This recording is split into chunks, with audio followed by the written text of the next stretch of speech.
আমার নাম সজল, সদ্য বিশ্ববিদ্যালয়ে ভর্তি হয়েছি। বাবা মা দুজনেই সরকারি চাকরিতে, মাঝে মাঝে কর্মসূচি গ্রামে যেতে হয়। সে সময় পুরো বাড়ি একদম ফাঁকা থাকে। আমাদের ঠিক পাশের ফ্ল্যাটে থাকেন একজন নারী, প্রভা আপু, বয়স আন্দাজে 26-এর কাছাকাছি। উঁচু ছিমছাম গড়ন, ত্বক ভরসা, চোখে এক ধরনের অব্যক্ত আকর্ষণ, যাকে বলে নীরব সৌন্দর্য। তার স্বামী বিদেশে থাকেন, বছর 4 হলো মাঝে মাঝে 2 মাস 1 মাসের ছুটিতে দেশে আসেন। তেমন সময় ও খুব একটা কোলাহল চোখে পড়ে না, বরং এমন মনে হয় যেন প্রভা আপু তার দাম্পত্য জীবনের থেকেও একাকিত্বের সাথে বেশি অভ্যস্ত হয়ে উঠেছেন। তার সাথে আমার সম্পর্কটা বরাবরই শালীন, ছাদে দেখা হলে হালকা হাসি, মাঝে মাঝে গেটের সামনে দাঁড়িয়ে সামান্য কথা, ব্যাস। কিন্তু একটা সন্ধ্যা সব বদলে দিল। সেদিন বাড়িতে আমি একা, আম্মু আব্বু গ্রামে 5 দিনের জন্য। সন্ধ্যায় ছাদে উঠে বসেছিলাম বই নিয়ে, হঠাৎ পাশের ছাদের জানালা খুলে গেল। ওটা প্রভাব আপুর ঘরের জানালা। আমি চোখ তুলে দেখলাম তিনি জানলার পাশে দাঁড়িয়ে চুল মুছছেন। পরনে হালকা নীল কটনের শাড়ি আর সাদা স্লিভলেস ব্লাউজ, কোনো সাজ নেই, কিন্তু তাতেই যেন অদ্ভুত এক উষ্ণতার প্রশান্তি ছড়িয়ে পড়ছিল। চোখে চোখে হতেই মৃদু হাসলেন। আমিও মাথা নাড়লাম। বাড়িতে একা? হ্যাঁ আপু, আম্মু আব্বু গ্রামে গেছে, তাই বলি ছাদে বই নিয়ে বসেছ, একা একা খাওয়া দাওয়া হয়? হয় না আপু, তাই আজকাল চা বেশি খাই। হঠাৎই প্রভাপু বললেন, চা তো আমিও এখন বানাতে যাচ্ছি, তুমি চাইলে আসো, একসাথে খাই। আমি একটু দ্বিধায় পড়লেও মাথা নাড়লাম। আচ্ছা আপু, আসছি। প্রবাহপুর ঘরটায় একটা গন্ধ আছে, নরম আলোর মতো। তার ঘরে ঢুকেই যেন মনে হয় কেউ হয়তো অনেকদিন কাউকে খুঁজেছে, অথচ মুখে কিছু বলেনি। সাদা পর্দা, ছোট্ট খোপে কয়েকটা গাছ, আর এক কোণে একটা টেবিল যেখানে 2টা চায়ের কাপ ধোয়া তুলছে। আমি চুপ করে বসে আছি, আর প্রভাবও চা ঢালছেন। তারপর আমার পাশে বসে পড়লেন।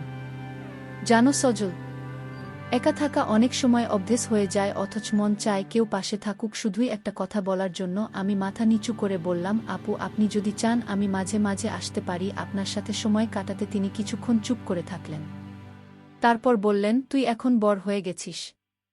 সজল অনেক বেশি বোঝে, এত ছোট আর নেই। সেই মুহূর্তে তার চোখের দিকে তাকিয়ে আমার বুকের ভিতর কেমন করে উঠল একটা অজানা অনুভব, যেন আমি কোনো গল্পের প্রথম পৃষ্ঠায় দাঁড়িয়ে আছি।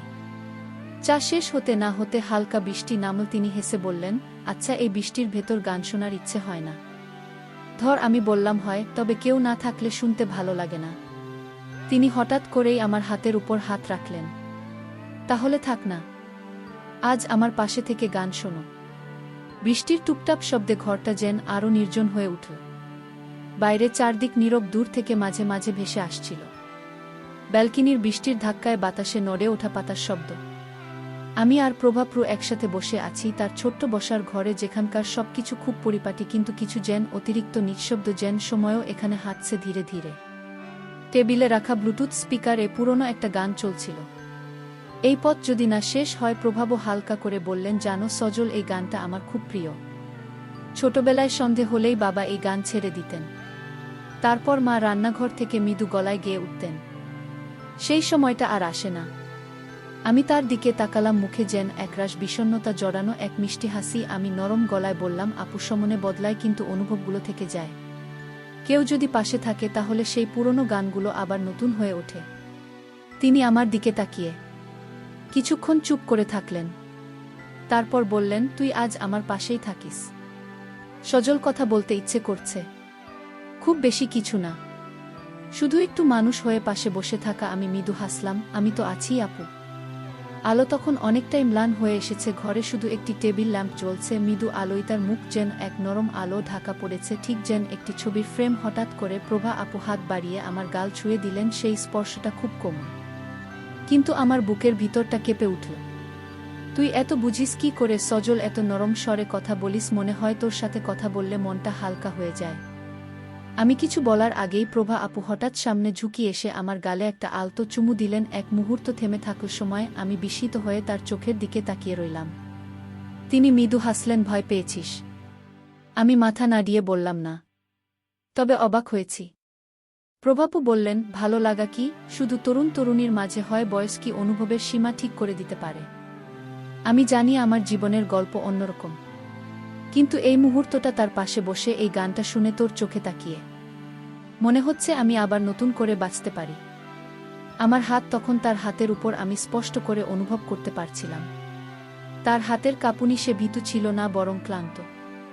বহুদিন ধরে কারো সাহচর্য না পাওয়া এক নারীর কণ্ঠে আজ ছিল এক আত্মিক আহ্বান। আমি ধীরে ধীরে বললাম, আপু, আমি চাই আপনি আবার হাসুন, সময়টা যেভাবেই থাকুক আপনি একা থাকবেন না। তিনি আমার দিকে তাকিয়ে বললেন, তাহলে আজ রাতে গল্প করতে করতে ঘুমিয়ে পড়িস আমার ঘরে। আমি চাই না আবার সেই নীরবতা আমাকে গ্রাস করুক। আমি জানি এই সম্পর্কের শুরুটা শুধুই আকর্ষণের নয়, এটা এক আবেগের ভাষা যা বহুদিন জমে থাকা এক শূন্যতা থেকে জন্ম নিচ্ছে। ঘরের বাতি নিভে গেছে, এখন শুধু জ্বলছে একটা টেবিল ল্যাম্প, তার ম্লান আলো ছায়া পড়েছে প্রভা আপুর মুখে, সেই ছায়া যেন তার একাকিত্বের প্রতিচ্ছবি। আর সেই আলো ফুটে উঠেছে তার চোখের গভীরতা, যা অনেক দিন ধরেই অপেক্ষা করেছিল একটা স্পর্শ, একটা আশ্রয়ের জন্য। আমি পাশের সোফায় বসেছিলাম, কিন্তু তার চোখের চাহনিতে এমন এক টান ছিল। আমি নিজেই যেন অজান্তে উঠে গিয়ে তার পাশে গিয়ে বসলাম। দুইজনে চুপচাপ বাইরে, তখনও ঝিরঝির বৃষ্টি চলছে। হঠাৎ করে তিনি আমার কাঁধে মাথা রেখে বললেন, সজল, আমি খুব ক্লান্ত জানো, এই নিঃসঙ্গতা আমাকে ভেতর থেকে খেয়ে ফেলেছে। দিনের পর দিন শুধু একা থাকা, কারোর স্পর্শ না পাওয়া, কারো সঙ্গ না পাওয়া। এটা কি ঠিক জীবন?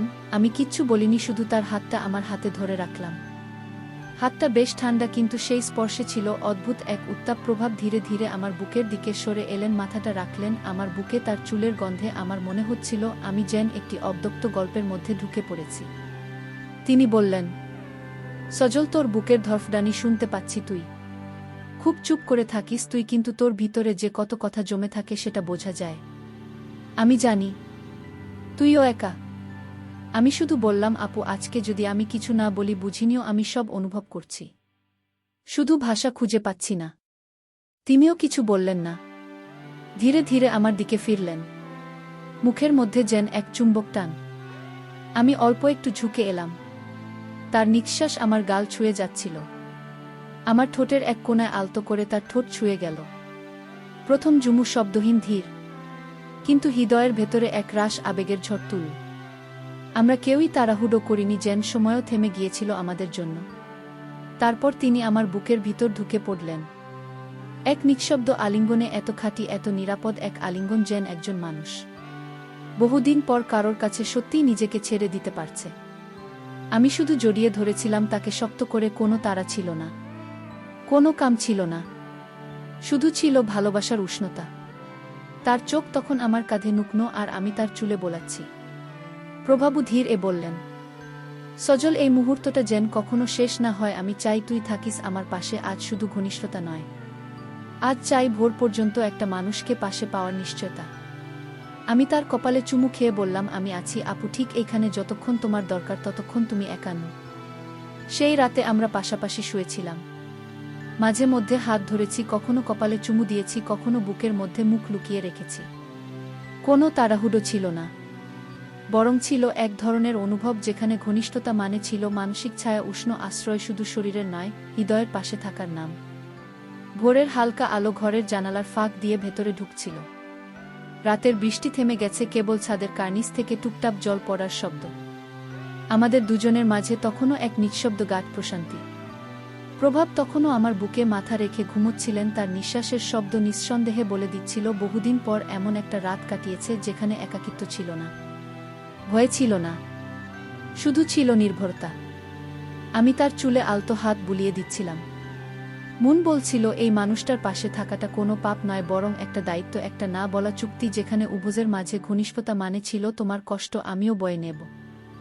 আস্তে করে তিনি চোখ মেলে তাকালেন আমার দিকে, একটুও না লজ্জা পেয়ে, না সংকোচে, বরং এক প্রকার শান্ত কোমল গলায় বললেন, সজল, এই প্রথমবার মনে হলো আমি সত্যিই কাউকে পাশে পেয়েছি। আমি তার কপালে চুমু খেয়ে বললাম, তুমি শুধু পাশেই, এখন থেকে তুমি আমার পৃথিবী। তিনি আলতো হেসে বললেন, তুই জানিস না সজল, একজন প্রাপ্তবয়স্ক নারী যখন সংসার হারায়, স্বামী বা প্রেমিক চলে যায়, তখন সমাজ তাকে কেমন চোখে দেখে। আর সে যদি কারো দিকে একটু ঘেঁষে দাঁড়ায়, তাহলেই শুরু হয় কানাঘুষো সন্দেহ। তুই আমার পাশে দাঁড়ালে সেই সমাজ তো তোকে ছেড়ে কথা বলবে না। আমি এবার সত্যিই দৃঢ় গলায় বললাম, আমরা যা করছি সেটা পবিত্র, আমরা একে অপরকে দিচ্ছি আশ্রয়, অনুভব, ঘনিষ্ঠতা। আমরা কারো বাড়ি ভাঙছি না, বরং নিজেরা একটা ঘর গড়ছি। সমাজকে যদি বোঝাতে না পারি তাহলে সময় বুঝিয়ে দেবে আমি আছি তোমার পাশে। তার চোখে জল এসে গেল, কিন্তু সে জল দুঃখের ছিল না, ছিল মুক্তির। তিনি আমাকে জড়িয়ে ধরে বললেন, তুই আমার চেয়ে অনেক ছোট, কিন্তু তোর হৃদয় অনেক বড়, অনেক পরিণত। আমরা তখন দুজনে জানালার ধারে দাঁড়িয়েছিলাম। বাইরে সূর্য উঠছে। আমি তার পেছন থেকে জড়িয়ে ধরলাম, আর তিনি আমার ঠোঁটে এক নরম মধুর চুমু রাখলেন। সেই চুমুতে ছিল কোনো তাড়াহুড়ো নয়, ছিল একটা প্রতিজ্ঞা যে সম্পর্ক শুধু রাতের নয়, দিনের আলোতেও বাঁচবে। কয়েকদিন কেটে গেল। প্রতিদিন আমরা একসাথে চা খাই, একসাথে রান্না করি। সন্ধ্যায় ছাদে হাঁটি। আমাদের মাঝে যে ঘনিষ্ঠতা তৈরি হয়েছে তা এখন শুধুই শারীরিক নয়, বরং তা রূপ নিয়েছে এক গভীর ভালোবাসায়। কিন্তু সব ঠিক থাকলেও সমাজ তো চুপ করে বসে থাকে না। প্রথম প্রতিবেশী রমা কাকিমা একদিন এসে হঠাৎ বলেই ফেললেন, বৌদি, ওই ছেলেটা কি তোমার কোনো আত্মীয়? প্রভা আপু একটু হেসে বলেছিলেন, হ্যাঁ আত্মীয় তো। মন দিয়ে আত্মীয়। রমা কাকিমার মুখে যে সন্দেহ ছিল তার লুকিয়ে থাকল না। আমার দিকে কেমন বিদ্রূপের হাসি ছুড়ে দিয়ে চলে গেলেন। সেদিন রাতে আমি আর প্রভাব ও ছাদে বসেছিলাম। তার চোখে ছিল চিন্তার ছায়া। সজল, এই সমাজ তো ছাড়বে না। ওরা আমাকে ভালো মেয়ে ভাববে না, তোকে নিয়ে নানা কথা বলবে। আমি শক্ত করে তার হাত ধরে বললাম, তোমার ভালো মন্দ সমাজ ঠিক করবে না, আমি করব, এবং আমি জানি তুমি কতটা ভালো। আমি তো তোমার সেই চোখ দেখেছি যেখানে ভালোবাসা ছাড়া কিছু নেই। তিনি আমায় বুকে টেনে নিয়ে বললেন, তুই আমার জীবনের সেই ভুল জায়গাটাকে ঠিক করে দিচ্ছিস যেখানে আমি ভেঙে গিয়েছিলাম। সেই রাতে আমরা ঘুমোইনি। আমরা একে অপরকে স্পর্শ করেছি, চুমু দিয়েছি, উষ্ণতার চাদরে জড়িয়ে থেকেছি। শরীরের ভাষা যখন আর কিচ্ছু বলার প্রয়োজন রাখে না, তখন মনের ভাষাই হয়ে যায় শ্রেষ্ঠ। আমরা দুজনেই চুপচাপ বুঝে নিয়েছিলাম, এই সম্পর্কে নাম সমাজ যাই দিক, আমাদের কাছে এর মানে সম্মান, সমর্পণ আর ভালোবাসা। দিন কয়েক ধরে আমাদের সম্পর্ক যেন নিঃশব্দ এক সুরের মতো বয়ে যাচ্ছিল। তবে সেই সুরে মাঝে মাঝে ঢুকে পড়ছিল কিছু অসঙ্গতি। প্রতিবেশীদের কৌতূহল, সমাজের চাপা ফিসফাস, আর প্রবাহ আপুর চোখে মাঝে মাঝেই ভেসে ওঠা একরাশ দুশ্চিন্তা। আমি বুঝতে পারছিলাম তিনি আমাকে ভালোবেসেছেন, আমাকে আপন করেছেন, কিন্তু সমাজের চোখে তাকে একাকী বিধবা বলে বিচার করা হয়। আর আমি একটা তরুণ ছেলে। এই বয়সের ব্যবধান, সম্পর্কের ভিন্নতা সমাজ সহজে মেনে নেবে না। এক সন্ধ্যায় ছাদের কিনারে বসে প্রভা আপু হঠাৎ বললেন, সজল, আমি চাই না তুই আমার কারণে সমাজের কাছে অপমানিত হোক। আমি চমকে তাকালাম তার দিকে। মানে? তিনি শান্ত গলায় বললেন, তোকে ভালোবেসে ফেলেছি বলেই তো বলছি। ভালোবাসা মানে শুধু একে অপরকে আঁকড়ে ধরা নয়, মাঝে মাঝে ছেড়ে দেওয়াও ভালোবাসা। তুই তোর বয়সে যা পাওয়ার তা যেন আমার জন্য না হারাস। আমি তার হাত শক্ত করে ধরলাম। তুমি কি ভাবছ আমি এই বয়সে কি পেতাম? ক্লাসের বান্ধবীদের খোটা, নাকি পরিবার নির্ধারিত এক ভবিষ্যৎ? আমি তো তোমাকেই চেয়েছি, যাকে পেলে আমি পূর্ণ হই। আমি তোমায় ছেড়ে গেলে আমার আত্মার বড় অংশটাই ফাঁকা থেকে যাবে। তিনি চোখ সরিয়ে নিলেন, কিন্তু চোখের কোণে টলমল করছিল অশ্রু। আমি খুব ধীরে তার কপালে চুমু খেলাম। আমি কোনো কিশোর প্রেমের বায়না করিনি প্রভা, আমি চেয়েছি তোমায় পুরোপুরি সম্মান দিয়ে, ভালোবাসা দিয়ে, ছায়ার মতো পাশে থেকে। সেই রাতে আমরা আবার ঘনিষ্ঠ হয়েছিলাম, কিন্তু এবার শরীরের চেয়ে মনের ঘনিষ্ঠতা অনেক বেশি ছিল। তার চোখে, চুমুতে, আলিঙ্গনে ছিল শুধু একটাই ভাষা, ধন্যবাদ। 1 বছর পর সজল এখন বিশ্ববিদ্যালয়ের শেষ বর্ষে, আর প্রভাব কাজ শুরু করেছেন একটি বেসরকারি সংগঠনে, যেখানে একাকী নারীদের জন্য সচেতনতা মূল কাজ হয়। তারা এখন একসাথে থাকেন, একে অপরের পাশে। কোনো নাম নেই, সম্পর্কের কোনো প্রচার নেই, শুধু এক বিশ্বাস, এক উষ্ণতা, এক মেলবন্ধন। প্রভা এখন সমাজে মাথা উঁচু করে বলেন, একজন নারী যখন নিজেকে ভালোবাসে তখন সে প্রেম পায়, ঘর পায়, এবং সেই প্রেম তাকে আবার বাঁচতে শেখায়। সজল তার পাশে দাঁড়িয়ে মুচকি হেসে বলে, আমি কোনো দয়া করিনি, আমি নিজেকে খুঁজে পেয়েছি। একজন পরিণত নারীর স্পর্শে, যেখানে ভালোবাসা মানে শুধু মেলামেশা নয়, বরং সহানুভূতি, সাহস আর শ্রদ্ধা। এই গল্প কোনো অশ্লীল সম্পর্ক নয়, এটা ছিল সমাজ বিচ্ছিন্ন দুইটা একাকী আত্মার একে অপরকে খুঁজে পাবার গল্প। নারীর একাকিত্ব আজও সমাজ বোঝে না, তাকে বিচার করে, সন্দেহ করে।